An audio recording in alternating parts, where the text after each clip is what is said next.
ভাঙড়ে 2026 বিধানসভা ভোটের আগাম প্রস্তুতি শুরু তৃণমূলের আইএসএফে ভাঙড়। এই কচুয়াতে 60টি পরিবার 60 মানে 60টি পরিবার তারা আইএসএফ করত। তারা মমতা বন্দ্যোপাধ্যায়ের উন্নয়নে সামিল হওয়ার জন্য আজকে তারা তৃণমূল কংগ্রেসে যোগদান করলো। আমরা আমাদের দলের পক্ষ থেকে, আমাদের দলনেত্রী মমতা বন্দ্যোপাধ্যায় দিদির পক্ষ থেকে এবং আমাদের সাংসদ প্রিয় নেতা অভিষেক বন্দ্যোপাধ্যায়ের পক্ষ থেকে আমরা তাদেরকে আমার দলের পক্ষ থেকে স্বাগত জানাচ্ছি। পরপর তো জয়েনিং হচ্ছে, আইএসএফ ছেড়ে তৃণমূলে জয়েন করছে, এবারে কি রেজাল্ট আরো ভালো হবে বলে মনে করছেন? দেখুন, আপনারা জানেন গত দুদিন আগে প্রায় পোলেরহাট 2 থেকে জমি রক্ষা কমিটি আইএসএফ মিলিয়ে 500 জন আমাদের দলে যোগদান করেছে। আজকে আমাদের চালতাবেড়িয়া যোগদান করছে।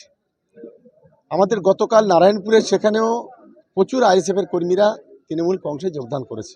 2026 সালের বিধানসভা ভোটকে সামনে রেখে ভাঙড় জুড়ে আগাম প্রস্তুতি শুরু করেছে তৃণমূল কংগ্রেস।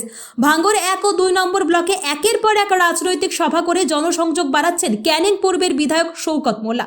তার দাবি, এবার লক্ষাধিক ভোটের ব্যবধানে জয়ী হবে তৃণমূল কংগ্রেস। ভাঙড়ের রাজনৈতিক সমীকরণেও বড়সড় পরিবর্তন লক্ষ্য করা যাচ্ছে। আইএসএফে ব্যাপক ভাঙন শুরু হয়েছে এবং বহু কর্মী সমর্থক শওকত মোল্লার হাত ধরে তৃণমূল যোগ দিচ্ছেন। বিশেষ করে ভাঙড় 1 ও 2 নম্বর ব্লকের বিভিন্ন অঞ্চল থেকে শতাধিক আইএসএফ কর্মী তৃণমূলে যোগ দিয়েছেন বলে জানিয়েছেন বিধায়ক শওকত মোল্লা। সবচেয়ে বড় চমক কচুয়া এলাকায়। এখান থেকে প্রায় 60টি পরিবার একযোগে তৃণমূল কংগ্রেসে যোগ দিয়েছে। বিধায়ক শওকত মোল্লার মতে, মানুষ উন্নয়ন ও শান্তি চায়, তাই তারা স্বতঃস্ফূর্তভাবে মমতা বন্দ্যোপাধ্যায়ের নেতৃত্বে আসছেন। 2026 সালের বিধানসভা নির্বাচনকে যুদ্ধের প্রস্তুতির সঙ্গে তুলনা করেছেন শওকত মোল্লা। তার বক্তব্য, যুদ্ধের আগে যেমন মহড়া হয় তেমনি ভোটের আগেও প্রস্তুতি শুরু করতে হয়। তাই এখন থেকেই জনসংযোগ বাড়িয়ে আমরা ভোটের ময়দানে নামছি।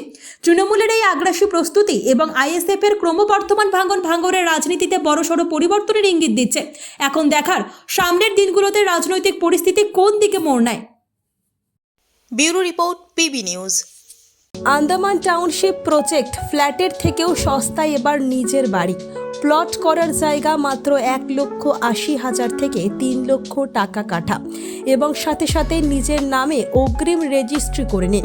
আরও বিশেষ আকর্ষণীয় থাকছে আপনাদের জন্য, রাস্তা থাকছে 12 থেকে 16 ফুট চওড়া, 24 ঘন্টা জল ও বিদ্যুৎ সরবরাহ, পরিকল্পিত ড্রেনেজ ব্যবস্থা ও নিরাপত্তার ব্যবস্থা থাকছে এবং আরও থাকছে স্কুল, একই ছাদের তলায় সর্বশিক্ষা, লেক পার্ক, খেলার মাঠ, সুইমিং পুল, হাসপাতাল, ব্যাংক, এটিএম, শপিং মল ইত্যাদি। আরও অনেক সুযোগ সুবিধা পাচ্ছেন। ঠিকানা মনে রাখবেন, বর্ধমান রেলওয়ে স্টেশন থেকে কাটোয়া রোড, দেওয়ানদিঘি থানা 500 মিটার, নবদ্বীপ রোড 200 মিটার। তবে আর দেরি কেন, আজই চলে আসুন। যোগাযোগ নম্বর 8918277795, এছাড়াও 7547903108।